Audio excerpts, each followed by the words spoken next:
What's up guys? I hope you are doing well. I am Veer, welcome to Stellar family. तो कैसे हो दोस्तों? मैं आशा करता हूँ शानदार तरीके से आप लोग अपनी लाइफ को एंजॉय कर रहे हो, अपनी सेहत, फैमिली और पढ़ाई का ध्यान काफी अच्छे से रख रहे हो। तो ये जो वीडियो है ये हर एक एग्जाम के लिए आप लोगों को फायदा पहुंचाने वाली है, चाहे आप लोग इंडिया के अंदर किसी भी एग्जाम की तैयारी क्यों ना कर रहे हो। यहाँ पर यूपीएससी या ईपीएफओ लिखा हुआ है, इसका मतलब ये नहीं कि बस इन्हीं एग्जाम में फायदा पहुंचाएगी। आप लोगों को ये स्टेट के जितने भी एग्जाम होते हैं उनके अंदर फायदा पहुंचाएगी, और किसी भी एग्जाम की आप लोग तैयारी कर रहे हैं ये एक अच्छा लेवल आप लोग का तैयार कर देगी, ताकि आप लोग उस एग्जाम में जाकर कंफर्टेबल फील करो। बस आप लोग एक छोटा सा काम करना है, जैसे ही स्क्रीन पर आप लोग क्वेश्चन दिखेगा, मेरे आंसर बताने से पहले एक बार खुद से उसको अटेम्प्ट कर देखिए। इससे ये होगा, अगर आप लोग उसको यहीं पर ही एक बार गलत कर लेंगे तो फिर एग्जाम में आप लोग उसको गलत नहीं करेंगे। सही होता है तो अच्छी बात है, गलत हो जाता है तो और भी अच्छी बात है। इसका मतलब ये होगा कि अब एग्जाम में आप लोग उसको याद रखोगे, क्योंकि गलती जो है नॉर्मली इंसान याद रख लेता है। तो इससे काफी अच्छा फायदा आप लोगों को देखने को मिलेगा। और इसी के साथ में वीडियो कंप्लीट होने के बाद में अपना स्कोर जरूर देखा कीजिए कि आप लोगों का स्कोर बढ़ रहा है या घट रहा है। अगर घट रहा है तो थोड़ा सा देखिए कहां पर कमी रह रही है, आप लोगों को उसके ऊपर किस तरीके से काम करना है, और बढ़ रहा है तो फिर अच्छी बात है, और अच्छे से आप लोगों को फोकस देकर आगे बढ़ना है। और वीडियो सुनने के बाद में लगेगा कि पीडीएफ आप लोगों को चाहिए तो टेलीग्राम से जाकर इसको डाउनलोड कर लीजिएगा, लिंक वीडियो के नीचे आप लोगों को इसका डिस्क्रिप्शन बॉक्स में मिल जाएगा। ओके, तो आइए आज का डिस्कशन स्टार्ट करते हैं बिना किसी देरी के। आज का फर्स्ट क्वेश्चन देखते हैं। सबसे पहला क्वेश्चन यहां पर बात की जा रही है संयम इनिशिएटिव के बारे में। तो संयम इनिशिएटिव क्या है, किससे लीड है, इसके बारे में आप लोगों से क्वेश्चन पूछा जा सकता है। तो सारी स्टेटमेंट एक एक कर देखते हैं, उसके बाद में आगे बढ़ेंगे।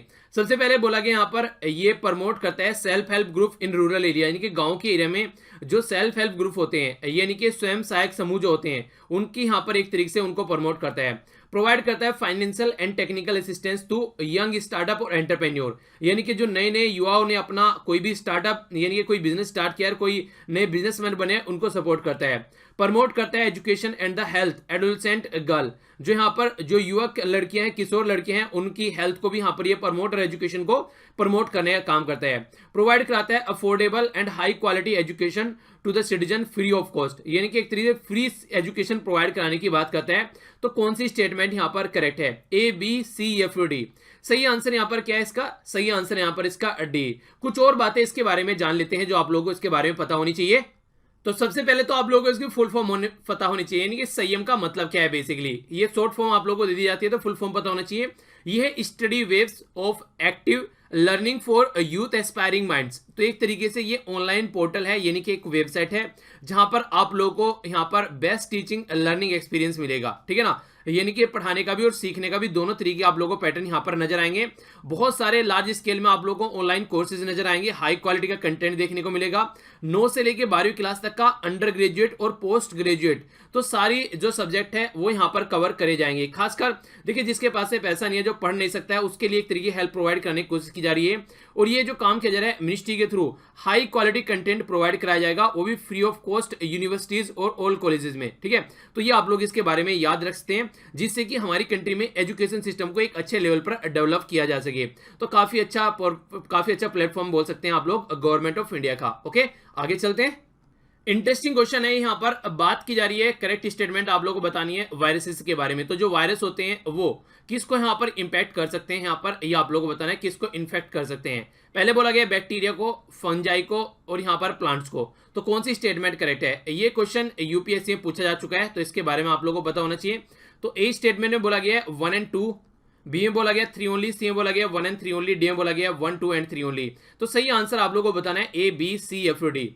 तो जो सही आंसर है यहाँ पर इसका ये है डी। जी हाँ, बिल्कुल सही आप लोगों ने सुना। देखिए होता क्या है बेसिकली, अगर किसी पर्टिकुलर इंसान को या किसी पर्टिकुलर जानवर को या किसी पर्टिकुलर किसी भी चीज को मान लीजिए कोई वायरस इन्फेक्ट करता है, ठीक है, तो इस तरीके से भी आप लोग देखते हैं कि उस वायरस की वजह से जिस पर्टिकुलर चीज को इंपैक्ट किया गया वो चीज किसी दूसरी को भी इंपैक्ट कर सकती है, वो चीज किसी तीसरे को इंपैक्ट कर सकती है। तो इस तरीके से साइकिल में ये चीज चलती है, ठीक है। तो यहाँ पर ये प्लांट्स, फंजाई और यहाँ पर बैक्टीरिया, ये सारे इसकी कैटेगरी में आते हैं जब यहाँ पर वायरस की बात करते हैं। वायरस के बारे में एक चीज आप लोग याद रखिएगा, वायरस का खुद कोई अस्तित्व नहीं होता है अकेले, इसको अपनी आप को चलाने के लिए किसी ने किसी मीडियम की जरूरत होती है, यानी किसी के थ्रू यहाँ पर ये चलता है। तो इस तरीके से जिसको ये होता है उसके थ्रू ये किसी तीसरे तक, चौथे इंसान तक आसानी से पहुंच जाते हैं।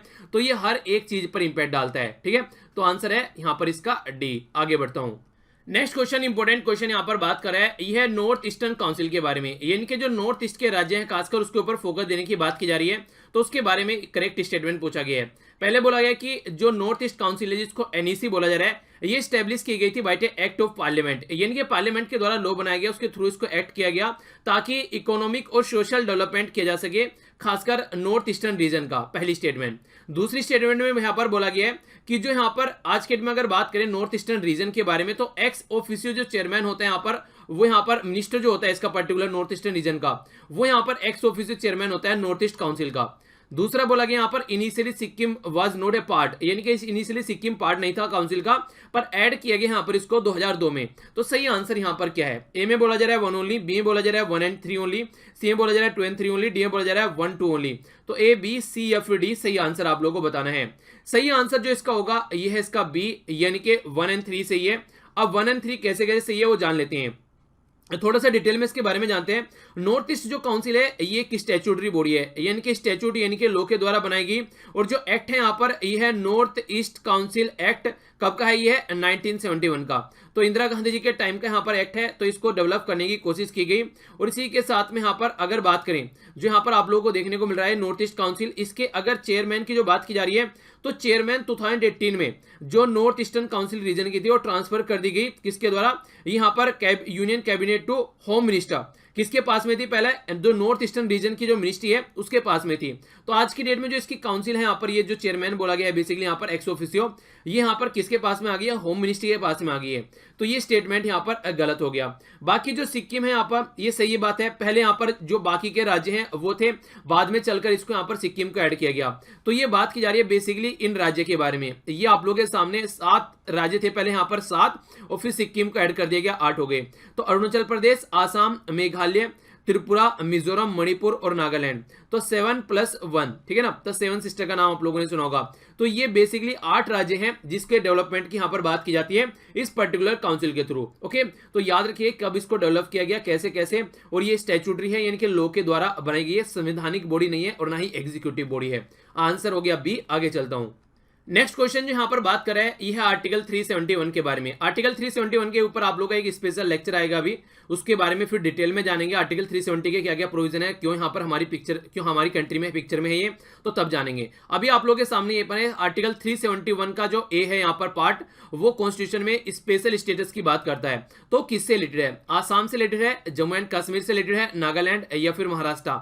तो ए बी सी या फिर डी सही आंसर आप लोगों को बताना है। सही आंसर जो यहाँ पर इसका है ये है नागालैंड। तो डायरेक्ट क्वेश्चन आप लोगों से बन सकता है, क्योंकि अभी रिसेंटली जिस तरीके से नेशनल रजिस्टर ऑफ सिटीजन है, उसी तरीके से नेशनल जो यहाँ पर ये है यहाँ पर NIIR, ठीक है ना। तो ये नागालैंड के जो इंडिजिनस इनहेबिटेंट हैं उनके बारे में फोकस देने की बात की जा रही है, और ये हमारी कंट्री में इसी तरीके से डेवलप कर रहे हैं एक और पर्टिकुलर एरिया, ठीक है। जैसे यहाँ पर इसके लिए आर्टिकल 371A है, इसके लिए आर्टिकल 370 है, 370 था, ठीक है, अब नहीं है। ऐसे ही क्या आसाम या फिर महाराष्ट्र से रिलेटेड भी कोई आर्टिकल है, तो वो आप लोग थोड़ा सा इसके बारे में आइडिया रखिएगा।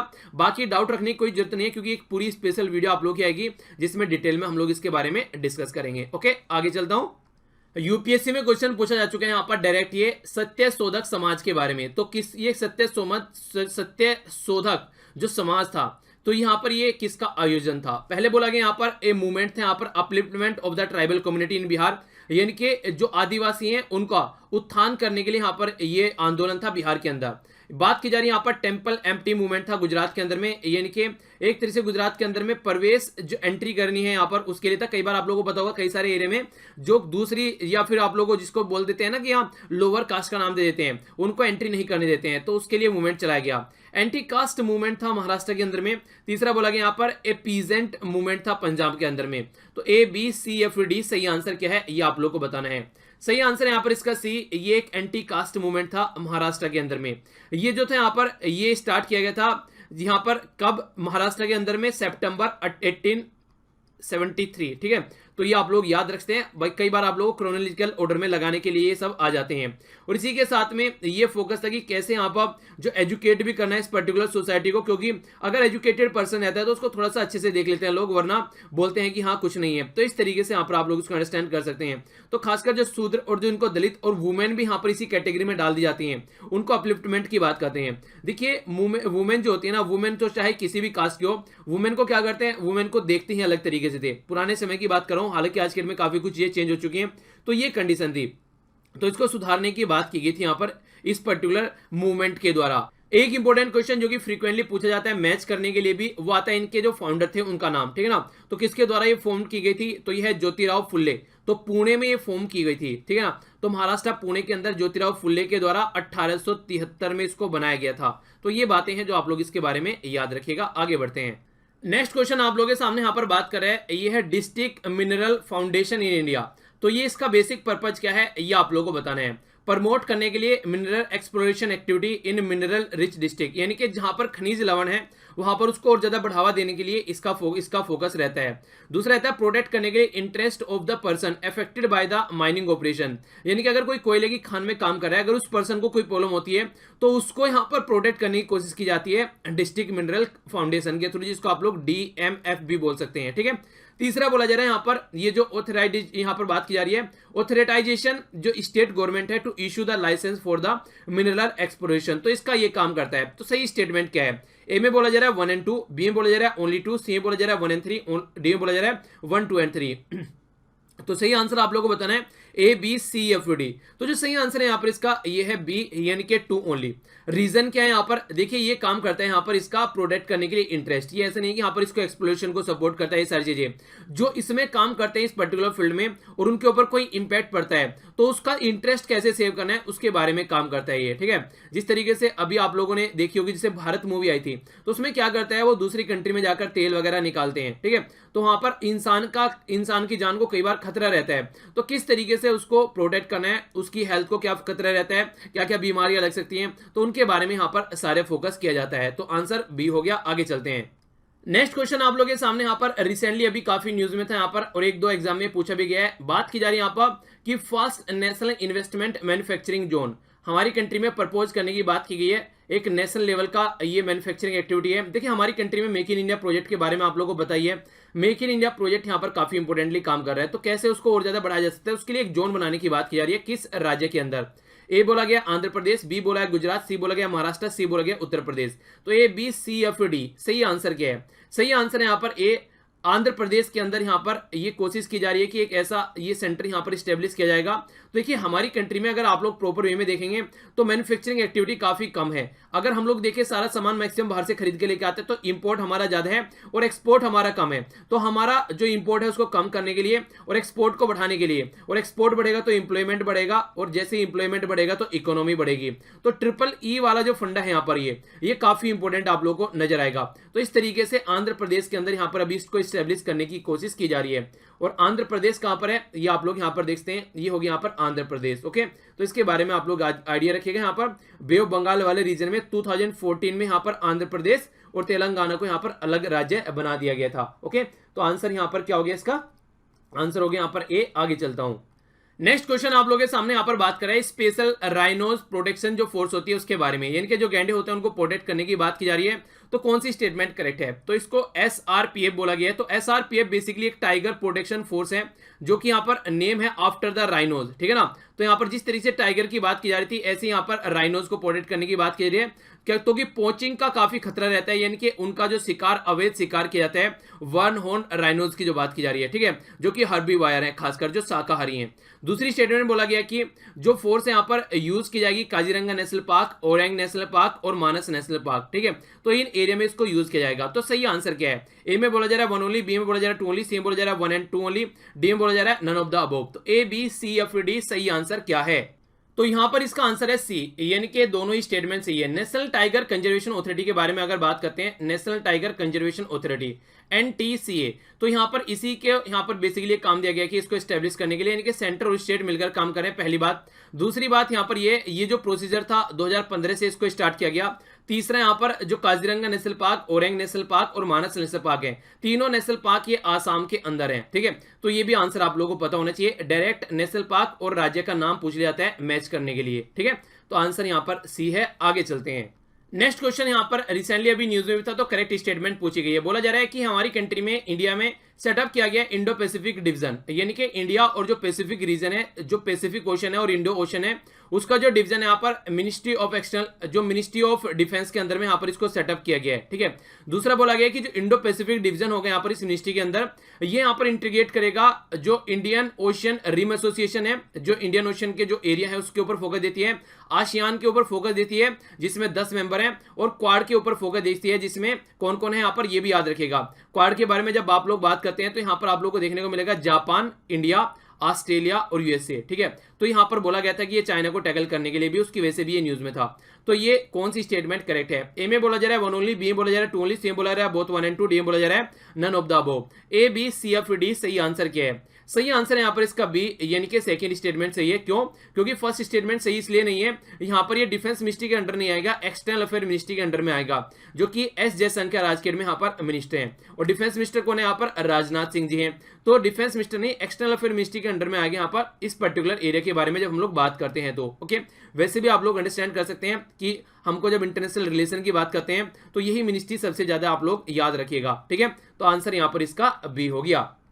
नेक्स्ट क्वेश्चन आप लोगों के सामने यहाँ पर बात कर रहा है ये पुलिकट लेक के बारे में। तो पुलिकट लेक के बारे में यहाँ पर कौन सी स्टेटमेंट करेक्ट है ये बताइए। पहला बोला जा रहा है पुलिकट लेक जो है, पुलिकट लेगून जो है यहाँ पर लेक जो है, ये largest blackish water lagoon lake है, यानी कि जो खारे पानी की सबसे बड़ी लेक है हमारी कंट्री में।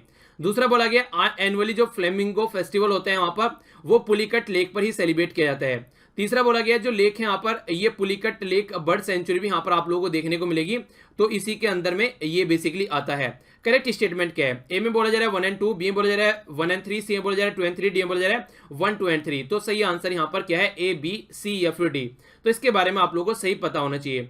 तो सबसे पहले तो इसका आंसर आप लोग देख लीजिए, इसका जो आंसर है यहाँ पर ये है सी यानी कि 2 एंड 3, जो यानी कि फर्स्ट स्टेटमेंट यहाँ पर गलत है, क्योंकि जो टॉप पोजीशन इसकी बोली गई थी, टॉप पोजीशन यहाँ पर नहीं है, यहाँ पर ये लार्जेस्ट नहीं है, ये सेकंड लार्जेस्ट खारे पानी की लेक है हमारी कंट्री में।